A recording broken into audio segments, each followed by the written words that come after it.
आज से हम लोग सुपर टेट का जो है सीरीज़ देखेंगे। सुपर टेट से जो भी सब्जेक्ट हैं सब्जेक्ट वाइज देखेंगे, ठीक है। चलिए, तो आज हम विज्ञान को देखते हैं। विज्ञान में जो आप सिलेबस देखेंगे उसका पहला लेसन जो है दैनिक जीवन में विज्ञान एवं विधियाँ, ये पहला लेसन उसमें है, तो उसको आज देखते हैं, ठीक है। तो सबसे पहले उसमें आता है टॉपिक विज्ञान क्या है आखिर, व्हाट इज साइंस। तो विज्ञान जो है आदिकाल से ही मनुष्य द्वारा प्रकृति की घटनाओं, रहस्यों और सिद्धांतों को जानने और समझने की चेष्टा से संबंधित अध्ययन से जुड़ा है। हमारे ऋषि मुनियों ने भी अपने अनुभव एवं अध्ययन द्वारा मानवीय जीवन को सुगम बनाने का अथक प्रयास किया। ऋषि जो चरक थे प्राचीन काल में आयुर्वेद चिकित्सा शास्त्र के आचार्य के रूप में विख्यात थे। ये नोट कर लीजिएगा, ऋषि चरक जो थे ये आयुर्वेद चिकित्सा शास्त्र से रिलेटेड थे, ठीक है। उन्होंने अपने प्रयोगों के आधार पर चरक संहिता जैसे ग्रंथ का निर्माण किया। और उन्होंने क्या, ये चरक संहिता उनका एक ग्रंथ है, उसका निर्माण किया। चरक संहिता जो है आयुर्वेद का सबसे प्राचीनतम जो है ये ग्रंथ है। इस ग्रंथ में बालक की उत्पत्ति और विकास वैज्ञानिक ढंग से वर्णन किया गया है। इसमें शरीर के विभिन्न अंगों की बनावट और उनके रोग लक्षण तथा उपचार, आयुर्वेदिक जड़ी बूटियों के नाम व उनके गुण तथा किस रोग पर कौन सी औषधि गुणकारी सिद्ध होगी, इसका प्रभावी वर्णन किया गया है, ठीक है। तो ये इसको देख लीजिएगा। ऋषि जो चरक थे आयुर्वेद चिकित्सा शास्त्र के आचार्य थे और उनकी चरक संहिता जो है आयुर्वेद का सबसे प्राचीनतम ग्रंथ है, ठीक है। ये देख लीजिएगा, इसमें ये इम्पोर्टेंट है। आगे देखते हैं। ऋषि जैसे अश्वनी कुमार, धन्वंतरी, भारद्वाज, कपिल, पतंजलि, सुश्रुत आदि, जिन्हें हम आदिकाल के वैज्ञानिक कह सकते हैं, ने अनुसंधान एवं प्रयोग पर आधारित ग्रंथों की रचना की। भारतीय जीवन पद्धति आदिकाल से विज्ञान आधारित रही है। ऋषि मुनियों ने प्रयोग एवं अनुभव से प्राप्त जानकारी का अवलोकन एवं गणना कर विश्लेषण के आधार पर जीवन पद्धति को विकसित किया। तो पहले के वैज्ञानिक जो थे वो ऋषि मुनि होते थे, ये समाज का उन्नति सोचते थे, ठीक है। और देखिए, ये प्रकृति के अन्वेषण एवं उससे प्राप्त सुव्यवस्थित ज्ञान को विज्ञान कहते हैं। ये विज्ञान का जो है एक परिभाषा है। प्रकृति के अन्वेषण और उससे प्राप्त, अन्वेषण मतलब उसका खोज, उसके बारे में प्रकृति को सूक्ष्मता से देखना, और उससे प्राप्त सुव्यवस्थित ज्ञान, और उससे जो ज्ञान प्राप्त होता है उसी को विज्ञान कहते हैं। ये विशिष्ट ज्ञान है। आगे बढ़ते हैं। विज्ञान के बढ़ते हुए ज्ञान को सुव्यवस्थित करने के लिए विज्ञान की विभिन्न शाखाएं निर्धारित की गई हैं, जो निम्नानुसार हैं। विज्ञान की जो शाखाएं हैं वो देख लीजिए। ये भौतिक विज्ञान, रसायन विज्ञान, जीव विज्ञान, गणित, कृषि विज्ञान, चिकित्सा विज्ञान, कंप्यूटर विज्ञान, खगोलीय विज्ञान, भूविज्ञान इत्यादि, ये सब हैं, ठीक है। आगे देखते हैं। विज्ञान अध्ययन के लिए हमारी आवश्यकता, तो क्या आवश्यकता है, तो विज्ञान अध्ययन करने से क्या क्या इसके फायदे होते हैं ये भी देख लीजिए। इसी से रिलेटेड है आवश्यकता और फायदा। व्यक्ति जो है रूढ़िवादी विचारों से दूर रहता है। जो रूढ़ियाँ चली आ रही हैं तो उनसे आदमी क्या होता है, वो दूर होता है। वैज्ञानिक विचारधारा आती है व्यक्ति के अंदर। व्यक्ति में स्वतंत्र चिंतन की प्रकृति का विकास होता है। खुद सोचता है, अन्वेषण करता है चीज़ों को, ठीक है, किसी दूसरे की कही बातों में नहीं आता। अपने आसपास होने वाली घटनाओं, समस्याओं तथा क्रियाकलापों के बारे में अधिक से अधिक जानकारी प्राप्त करने की जिज्ञासा उत्पन्न हो जाती है, ठीक है, वो जिज्ञासु हो जाता है। जीवन में आने वाली समस्याओं का क्रमबद्ध ढंग से, ये विज्ञान जो है क्रमबद्ध ढंग से हल करने की क्षमता का विकास हो जाता है, ठीक है। आगे देखते हैं। आगे ये है कि किसी समस्या का समाधान नहीं होने पर धैर्यपूर्वक असफलता के कारणों का पता लगाकर, ठीक है, पुनः कार्य करने की क्षमता का विकास होता है। कि कहाँ हम गलती किए हैं उसको पुनः उसको देखना, उसके बाद उसको जो है उसका कहाँ गलती है उसको पता लगाना और फिर पुनः उस कार्य को करना। ये वैज्ञानिक विधि ये आ जाती है, ठीक है, वैज्ञानिक ये तरीका आ जाता है कार्य को करने का। अगला देखते हैं। सत्य, परख एवं अंधविश्वास मुक्त विचारों का दृढ़ीकरण होता है। तो अंधविश्वास से मुक्त हो जाता है व्यक्ति, ठीक है। आगे देखते हैं। वैज्ञानिक दृष्टिकोण का विकास, ये तो होता ही है विज्ञान से।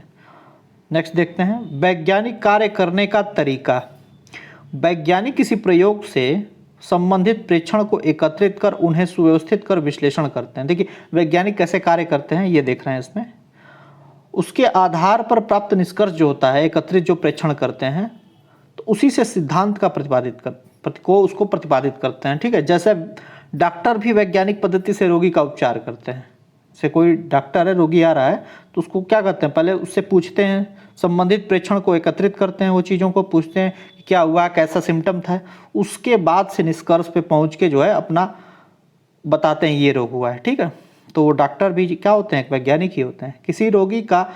किसी रोगी का रोग डॉक्टर की एक समस्या होती है। इस समस्या को हल करने के लिए वह निम्नलिखित पदों के अनुसार प्रक्रिया प्रारंभ करता है। देखिए क्या करता है, रोगी से बीमारी के लक्षण पूछता है, थर्मामीटर से शरीर का ताप नापता है, आंख, जीभ, श्वास आदि का परीक्षण करता है, परीक्षण से प्राप्त जो तथ्यों को पर्ची पे लिखता है, संभावित रोग का अनुमान लगाता है, ये परिकल्पना करता है कि इनको ये रोग हुआ होगा।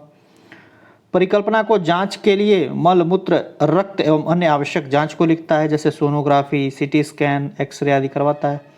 और रोग की जानकारी होने पर उपचार हेतु क्या करता है, वो दवा लिखता है और इलाज करता है। ठीक है, तो वैज्ञानिकों द्वारा समस्या को हल करने की इस विधि को वैज्ञानिक पद्धति कहते हैं। ठीक है, तो वैज्ञानिक जो पद्धति है, सबसे पहले समस्या की पहचान करना, संबंधित तथ्यों को एकत्रित कर उनका वर्गीकरण करना, फिर परिकल्पना का निर्माण करना, फिर प्रयोगों द्वारा परिकल्पना की सत्यता की जांच करना, फिर लास्ट में क्या होता है, निष्कर्ष के आधार पर सिद्धांत एवं नियम बनाना। तो ये इसको भी देख लीजिएगा, ये पूछ देता है, ये ऑप्शन में करके पूछ देगा, कोई 3 दे देगा, एक कोई अलग दे देगा, वो सही हो जाएगा। ठीक है, ऐसे होता है, पूछ देगा, इसको लिख लीजिएगा आप लोग। विज्ञान में अलौकिक प्रगति दृष्टिगोचर हो रही है, ऐसा मानव वैज्ञानिक सोच के दायरे में निरंतर वृद्धि से ही संभव हो पाया है। हम अपने दैनिक जीवन में अनेक वैज्ञानिक उपकरणों का उपयोग करते हैं, जैसे गैस चूल्हा हुआ, पंखा, motorcycle, fridge, washing machine, electric press आदि। हर वस्तु जो है वो कहीं न कहीं विज्ञान से जुड़ी हुई है। ठीक है, आगे देखते हैं। विज्ञान के फलस्वरूप आज हमारे खान पान, रहन सहन और इलाज की पद्धतियां सरल हो गई हैं। चिकित्सा के माध्यम से स्वस्थ मानव और स्वस्थ मानव से सबल राष्ट्र का निर्माण जो है ये संभव हो सका है। विज्ञान के दैनिक जीवन में क्या उपयोग है, डेली लाइफ में हम लोग इसका क्या यूज करते हैं, ये देख लेते हैं। तो विज्ञान मनुष्य की सबसे बड़ी शक्ति है, यह विश्व के संचालन का मूल आधार है। जीवन के प्रत्येक क्षेत्र में वैज्ञानिक आविष्कारों ने अपना प्रभुत्व स्थापित कर लिया है। तो देखते हैं कौन कौन से क्षेत्र में है। तो सबसे पहला है संचार के क्षेत्र में, तो आप टेलीफोन देख रहे हैं, फैक्स और उपग्रह जो है प्रक्षेपण होता है, ये संचार का क्षेत्र है। तो 20वीं शताब्दी ने प्रारंभिक संचार माध्यमों को आधुनिक संचार माध्यमों में बदलते देखा। लोक माध्यमों, मुद्रण और लेखन माध्यमों से कुछ आगे radio, television, telephone, telegraph, fax, video conferencing, tablet, iPad, mobile दूरभाषा की जो 3G है, 4G और 5G आ गई हैं सेवाएं, और मौसम संबंधित पूर्वानुमान की चेतावनियाँ, कृत्रिम उपग्रह आधारित दूरसंचार ने इस क्षेत्र में जो है वो क्रांति ला दी है। इंटरनेट द्वारा संदेश भेजने की आधुनिक तकनीक को ईमेल कहते हैं, ये भी देख लीजिएगा, ये सब क्वेश्चन बना के आ जाता है। ठीक है, इसलिए इसको ध्यान से देखिएगा। यातायात के क्षेत्र में क्या साइंस ने डेवलप किया है, तो cycle, scooter, lorry, truck, rail, वायुयान, रॉकेट, अंतरिक्षयान आदि जो है ब्रह्मांड में मानव की प्रगति का साक्ष्य दे रहे हैं। चंद्र विजय, मंगलयान, अंतरिक्ष स्टेशन की स्थापना द्वारा अंतरिक्षीय पिंडों को जो है कि नियमित यात्राएं वैज्ञानिकों द्वारा की जा रही हैं। सुपरफास्ट ट्रेनों ने लंबी दूरियों को कम कर दिया है, जैसे बुलेट ट्रेन हुई, बहुत तेज चलती है, 400-500 किमी/आवर की स्पीड से चलती हैं वो सब। तो ये सब दूरियों को क्या कर दिए हैं, कम कर दिया। ये साइंस के ही कारण ये सब संभव हो पाया है। तो आगे देखते हैं। परिवहन के क्षेत्र में कंप्यूटर के प्रयोग ने महत्वपूर्ण भूमिका निभाई है, जैसे बस, रेलगाड़ी, हवाई जहाज की यात्रा जो है हेतु आरक्षण करवाना, एयर ट्रैफिक कंट्रोल ATC जो होता है से हवाई जहाज का उड़ान को नियंत्रित होता है उससे, मेट्रो ट्रेन का संचालन एवं नियंत्रण, पानी के जहाज का संचालन एवं नियंत्रण, ये सब जो है कंप्यूटर के प्रयोग से ये सब संभव हो पाया इजीली। अगला देखते हैं चिकित्सा के क्षेत्र में क्या हुआ है। तो जीवन अमूल्य है। ईश्वर प्रदत्त मानव शरीर की रक्षा के लिए यद्यपि प्रकृति ने हमारे शरीर को विशेष रक्षा प्रणाली दी है, परंतु फिर भी हमारा शरीर अनेक कारणों से जो है रोगग्रस्त हो जाता है। वैज्ञानिक नित्य नए प्रयोग कर औषधियों एवं विभिन्न प्रकार की चिकित्सा पद्धतियों द्वारा शरीर को निरोग रखने का जो है सतत प्रयास कर रहे हैं। विभिन्न प्रकार के रोग जैसे कैंसर, TB, हृदय रोग, चेचक आदि की पहचान, निदान एवं शल्य चिकित्सा तथा चिकित्सा में प्रयुक्त उपकरणों जैसे एक्सरे, सीटी स्कैन, ईसीजी आदि के संचालन एवं नियंत्रण में कंप्यूटर का जो है उपयोग किया जाता है। कंप्यूटर द्वारा टेलीमेडिसिन जो है की विधि से दूर बैठे रोगी की चिकित्सा तथा लेजर विधि द्वारा भी ऑपरेशन किया जाता है। ठीक है, आजकल ये चलन में लेजर विधि वाला ऑपरेशन। आगे देखते हैं, ये देखिए एक्सरे मशीन देखे होंगे, ये सीटी स्कैन है, ये अंदर जा रहा है व्यक्ति को रख के स्कैन, इस पर लाइट डाली जाती है, एक्सरे और ये सब जो है ये ईसीजी है। ठीक है, और आगे देखते हैं शिक्षा के क्षेत्र में क्या है। तो शिक्षा के क्षेत्र में विज्ञान ने अपनी महत्वपूर्ण भूमिका जो है वो निभाई है। जैसे स्मार्ट क्लासरूम देख रहे होंगे, आजकल स्मार्ट क्लासरूम रह रहा है, आप पढ़ रहे हैं, देखिए यूट्यूब से, ये भी तो विज्ञान का प्रभाव ही है ना। ठीक है, ऑनलाइन एजुकेशन हुआ, एजुसेट के माध्यम से एक अच्छा अध्ययन, ईमेल व इंटरनेट के माध्यम से किताबें लिखना, पढ़ाई करना, पत्र भेजना, गणित की समस्याएं सुलझाना, दूरस्थ शिक्षा प्रणाली के तहत घर बैठे शिक्षा प्राप्त करना, ये जैसे आप कर रहे हैं। ठीक है, अगला देखिए, अगला जो है कृषि के क्षेत्र में। कृषि के क्षेत्र में क्या परिवर्तन हुआ है, तो बुआई के लिए ट्रैक्टर जो है, फसल काटने के लिए मशीनें, अनाज निकालने की कुट्टी तैयार करने के लिए थ्रेशर का उपयोग, उन्नत बीज उर्वरकों का प्रयोग, फसलों पर कीटनाशक का प्रयोग, सिंचाई हेतु कृत्रिम साधन एवं वैज्ञानिक विधियों जैसे बूंद सिंचाई, फव्वारा सिंचाई आदि का उपयोग जो है सब वैज्ञानिक जो है खोजों के कारण संभव हुआ है। ठीक है, विज्ञान के कारण। ये हार्वेस्टर देख लीजिए, अब बहुत ईजी हो गया है खेती। ठीक है, नहीं तो पहले बैल से ये सब होता था, हाँ, ये सब ट्रैक्टर नहीं थे तो बहुत मेहनत लगता था। अभी विज्ञान ने उसको बहुत ईजी कर दिया है। आगे देखते हैं मनोरंजन के क्षेत्र में। तो मनोरंजन के क्षेत्र में cinema, television, radio, tape recorder, CD, DVD player एवं कंप्यूटर के माध्यम से नई सीडी तैयार करना, संगीत सुनना, फिल्म निर्धारण, धारावाहिक निर्माण, फिल्म देखना, कार्टून फिल्में बनाना, कंप्यूटर गेम आदि सब जो है वैज्ञानिक, जैसे पबजी देख रहे होंगे आजकल फेमस है, तो ये सब क्या है, ये सब विज्ञान की नई नई तकनीकें हैं। तो आदमी खेल रहा है घर में और सोच रहा है कि हम रियल लाइफ में खेलना है एकदम वर्चुअली। ठीक है, तो ये सब चीज़ें जो है सब विज्ञान के कारण ही संभव हो पाई है। ये कंप्यूटर है, ये रेडियो देख लीजिए। औद्योगिक क्षेत्र में क्या परिवर्तन आया, तो विज्ञान का सर्वाधिक उपयोग जो है औद्योगिक क्षेत्र में हुआ है, क्योंकि उद्योगों में प्रयुक्त सभी मशीनें वैज्ञानिक आविष्कार के कारण ही बनी हैं एवं उनका संचालन भी वर्तमान युग में तो कंप्यूटर से संभव ही नहीं है। इतनी बड़ी बड़ी मशीनों का बृहद स्तर पर उपयोग कंप्यूटर के बिना संभव ही नहीं है। ठीक है, जैसे कपड़ा तैयार करने में धागा बनाने से लेकर उसको रंगना, बुनना आदि विभिन्न क्रियाओं से गुजार कर कपड़े की तह बनाने तक सारा कार्य मशीन से होता है। ठीक है, इतनी जनसंख्या है कि आदमी बनाने के लिए जो है बहुत दिन लग जाएगा, तो सबको कपड़ा ही नहीं उपलब्ध हो पाएगा। ये सब अगर मशीनें जो हैं ये तुरंत बना देती हैं मिनटों में, तो ये सब जो है इसमें काफ़ी परिवर्तन आया विज्ञान के कारण। औद्योगिक कारखाना आप देख रहे हैं। चलिए आगे बढ़ते हैं। आगे क्या है, रक्षा एवं परमाणु शक्ति के क्षेत्र में क्या है, तो अग्नि बाण जो है, वर्षा बाण, शक्ति बाण का नाम रामायण और महाभारत का धारावाहिक देखते हुए आपने सुना होगा इसको। ठीक है, हमारे प्राचीन ग्रंथ एवं अन्य शोध ग्रंथों को आधार बनाकर विश्व के वैज्ञानिकों ने विभिन्न प्रयोग एवं अनुसंधान किए। राजस्थान में रावत भाटा की परमाणु भट्ठी से बिजली बनाने का विषय हो अथवा पोखरण के परमाणु परीक्षण, जिससे भारत का नाम विश्व के शक्तिशाली राष्ट्रों में सम्मिलित हो गया। पोखरण में जो परमाणु परीक्षण हमने किया था तो इससे विश्व के शक्तिशाली राष्ट्रों में सम्मिलित हो गया। इस सब विज्ञान की देन है। भारतीय वैज्ञानिक जो थे डॉक्टर होमी जहांगीर भाभा ने भारत में जो है परमाणु अनुसंधान की नींव रखी है। याद रखिएगा, ये डॉक्टर जो होमी जहांगीर भाभा हैं, ये परमाणु अनुसंधान की जो नींव रखी भारत में और अनेक अनुसंधान किए। इन्हें भारतीय परमाणु विज्ञान का जनक कहा जाता है। ठीक है, भारतीय परमाणु विज्ञान का जनक जो है डॉक्टर होमी जहांगीर भाभा को कहा जाता है। इस चीज़ को लिख लीजिएगा कहीं, ये इंपॉर्टेंट है। आगे देखिए, भवन निर्माण एवं वास्तुकला के क्षेत्र में तो प्राचीन काल के दुर्ग जो हैं, मंदिर एवं आधुनिक काल की बहुमंजिल इमारतों की डिजाइन एवं निर्माण की विभिन्न विधियां वैज्ञानिक आविष्कार के कारण ही संभव हो सकी हैं।